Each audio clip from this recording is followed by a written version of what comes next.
யோவான் எழுதிய நற்செய்தி அதிகாரம் 20 இறை வசனங்கள் 11 முதல் 18 முடிய. மரியா கல்லறைக்கு வெளியே நின்று அழுது கொண்டிருந்தார். அழுது கொண்டே கல்லறைக்குள் குனிந்து பார்த்தார். அங்கே வெண்ணாடை அணிந்த 2 வானதூதரை அவர் கண்டார். இயேசுவின் உடலை வைத்திருந்த இடத்தில் ஒருவர் தலைமாட்டிலும் மற்றவர் கால் மாட்டிலுமாக அவர்கள் அமர்ந்திருந்தார்கள்.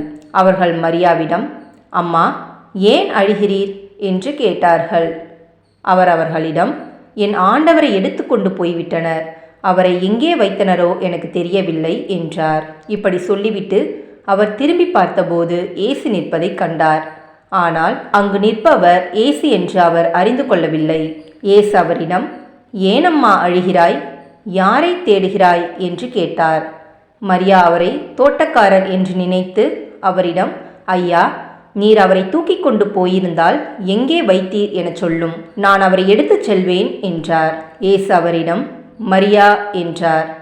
மரியா திரும்பி பார்த்து ரபூனி என்றார். இந்த எபிரேய சொல்லுக்கு போதகரே என்பது பொருள்.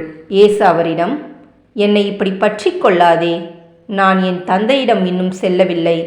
நீ என் சகோதரர்களிடம் சென்று அவர்களிடம், என் தந்தையும் உங்கள் தந்தையும் என் கடவுளும் உங்கள் கடவுளுமானவரிடம் செல்லவிருக்கிறேன் எனச் சொல் என்றார்.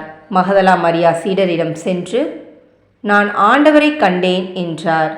தம்மிடம் இயேசு கூறியவற்றையும் அவர்களிடம் சொன்னார். இது கிறிஸ்துவின் நற்செய்தி. கிறிஸ்துவே உமக்கு புகழ்.